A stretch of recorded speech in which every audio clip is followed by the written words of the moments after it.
Salam müəllimlər, hər vaxtınız xeyir olsun. Sizinlə PES Akademinin kurikulum təlimçisi Pəri Firuz qızı və bilirsiniz ki, müəllimlər, PES Akademide yeni layihə üzərində sizlərə həftənin 5 günü olmaqla sınaq təqdim edirik və bu gün də növbəti kurikulum sınağını sizlərə təqdim edirəm. Gəlin ilk sualımızla başlayaq. İlk sualda cədvəl verir və cədvələ əsasən uyğunluğu bizdən istəyir. Gəlin baxaq, uyğunluq harda var.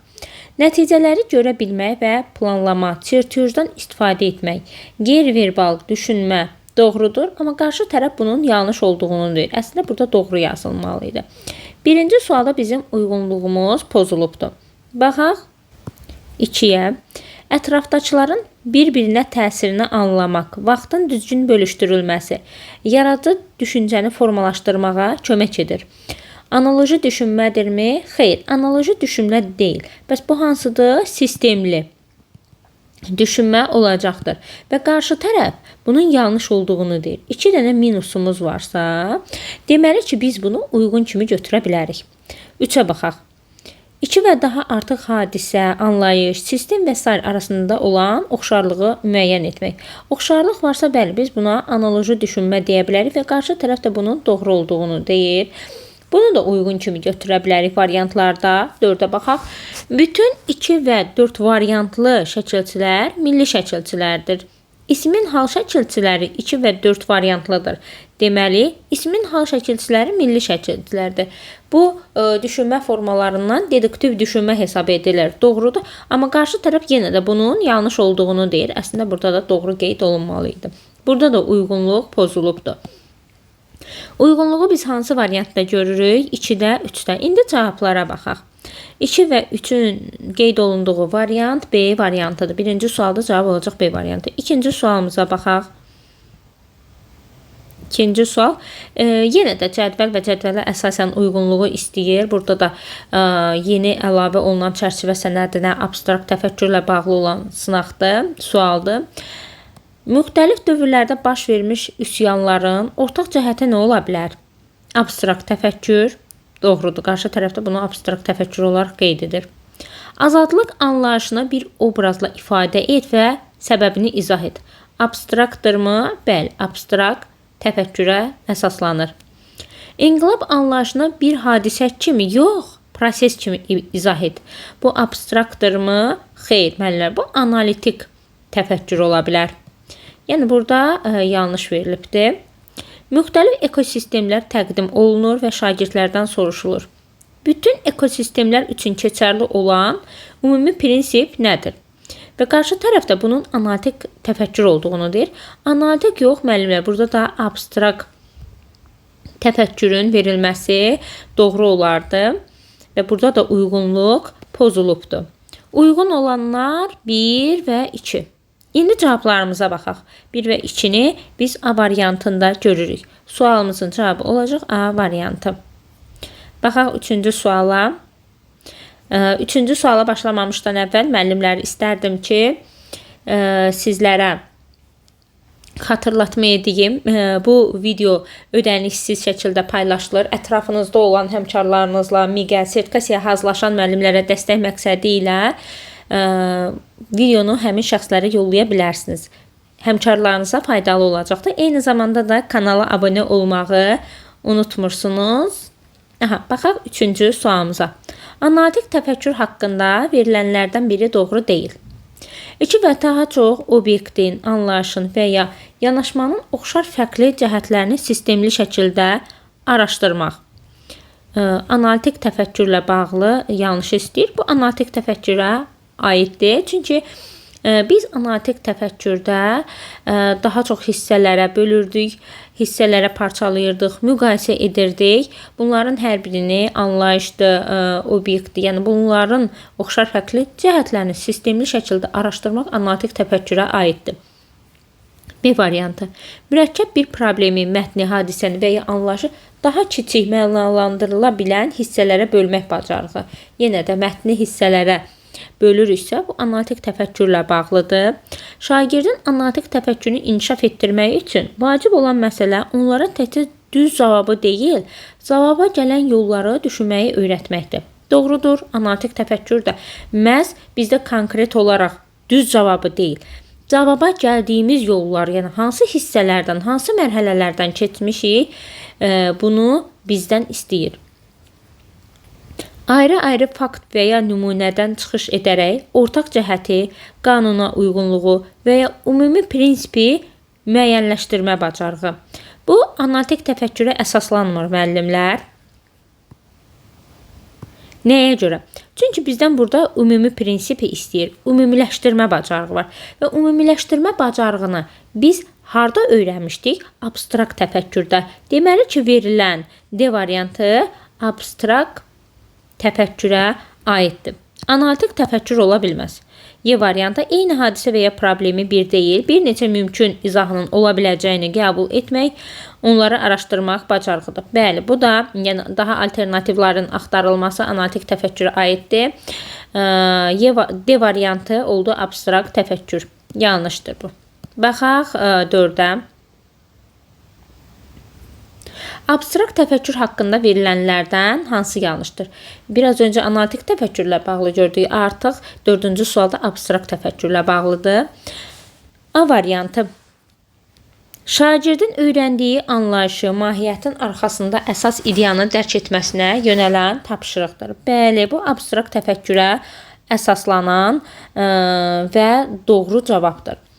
Simvol, obraz, bənzətmə vasitəsilə ifadə etmə bacarığıdır. Abstrakt təfəkkürdə biz simvollardan, bənzətmədən istifadə edirik. Doğrudur. Ayrı-ayrı fakt və nümunədən çıxış edərək ortaq cəhəti, qanuna uyğunluğu və ya ümumi prinsipi müəyyənləşdirmə bacarığıdır. Biraz əvvəlki sualda da biz bunu gördük, bu ifadəni gördük və dedik ki, abstrakt təfəkkürə əsaslanır, ümumiləşdirmə bacarığı var. Doğrudur. Abstrakt təfəkkürün əsas göstəricilərindən biri öyrənilən anlayışı eyni, yeni, fərqli situasiyaya köçürmə bacarığıdır. Doğrudur, abstrakt təfəkkürə əsaslanır. Real situasiyanı anlamaq, vəziyyətə uyğunlaşmaq, problemin ən məqsədə uyğun həll yollarını seçmək qabiliyyətidir. Bu abstrakt təfəkkürə əsaslanırmı? Yəni real situasiyanı bizim başa düşməyimiz və problemi həll etməyimiz olacaqdır. Praktik təfəkkür. Praktik təfəkkürə əsaslanır. Abstrakt təfəkkürlə bağlı verilənlərdən hansı yanlış oldu? Y variantı. Çünki Y variantı abstrakta yox, praktik təfəkkürə əsaslanmış olur. Növbəti sualımıza baxaq.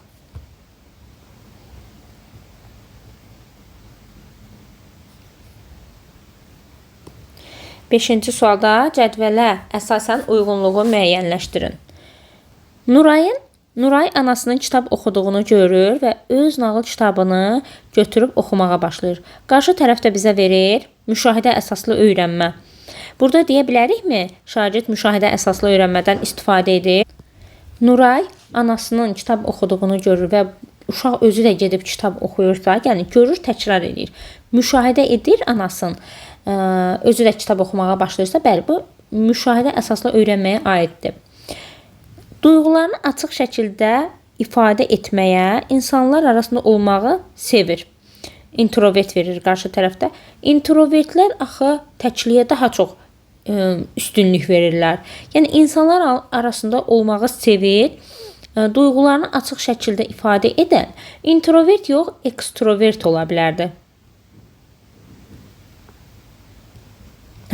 Ekstrovert ola bilərdi. Bu introvert hesab edilməsi yanlışdır. Burada 2-də uyğunluq pozulubdur. 3-ə baxaq. Tapşırıqları vaxtında yerinə yetirən şagirdə əlavə tapşırıqdan azad edilir. Bu pozitiv cəza verir qarşı tərəfdə. Bu situasiyada isə müəllim pozitiv cəzadan deyil, negativ gücləndirmədən istifadə edib. Yəni uşağın yaxşı bir hərəkətindən gücləndirmək məqsədi ilə yəni nə isə güzəşt edilir, çıxardılırsa, bu negativ gücləndirmə hesab edilir. 3-də də uyğunluq pozulubdur və biz bunu yanlış götürürük. Amma biri doğru götürmüşdük. Müəllim şagirdlərə əmr və nəsihət verməsi avtoritar üslubdurmu? Bəli, biz bunu avtoritar üslub deyə bilərik. Uyğunluq harda gözlənildi? 1-də və 4-də. 1-4. Cavab olacaq D variantı. Növbəti sualımıza keçid edək. Növbəti sualımız 6-cı sualda nə deyir? Əlifba bayramına hazırlıq zamanı səhnəci olması müəllim planlaşdırır. Bir neçə şagird səhnəci üçün rollara qeyd edir. Qeyd etdiyi şagirdlərdən biri rollu oyun oynamaq istəmədiyini, mahnı oxumaq istədiyini bildirir. Müəllim bu şagirdin istəyini nəzərə alır. Rollu oyunda qeyd edilən şagird və mahnı oxumaq istəyən hansı intellektə malikdir? Rollu oyunda müəllimlər, yəni Gartner nəzəriyyəsinə əsasən bizdən istəyir bu intellekt növünü.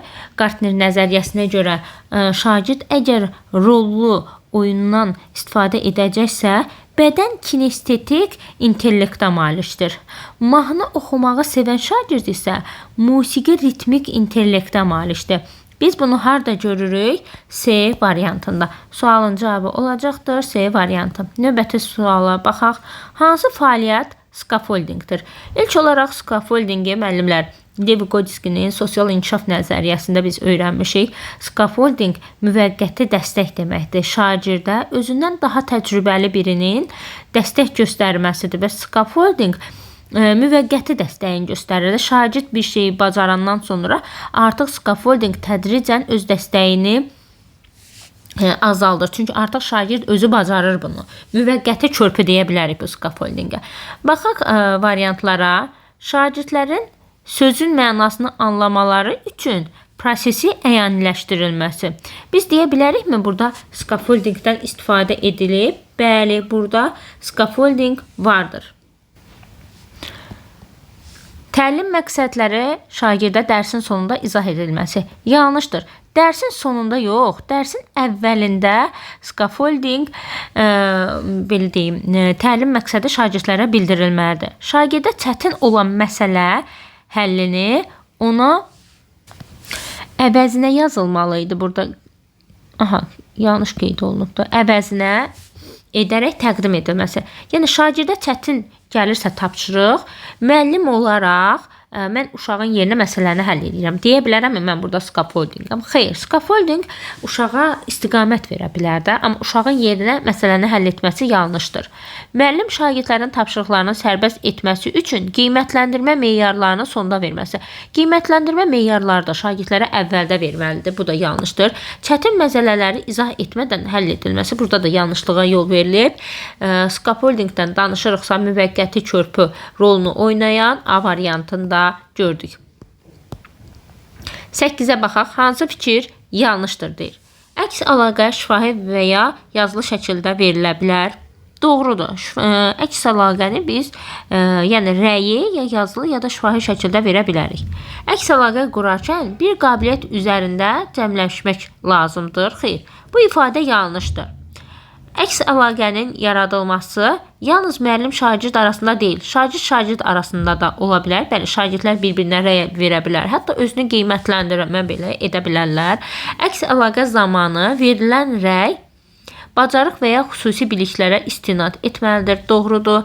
Əks əlaqə şagirdin sosial bacarıqlarına verilə bilər. Bu da doğrudur. Yəni bizdən yanlış olanı istədi. Yəni əks əlaqə qurarkən bir qabiliyyət üzərində cəmlənmək lazımdır. Yanlış olan B variantıdır. 9-cu suala baxaq.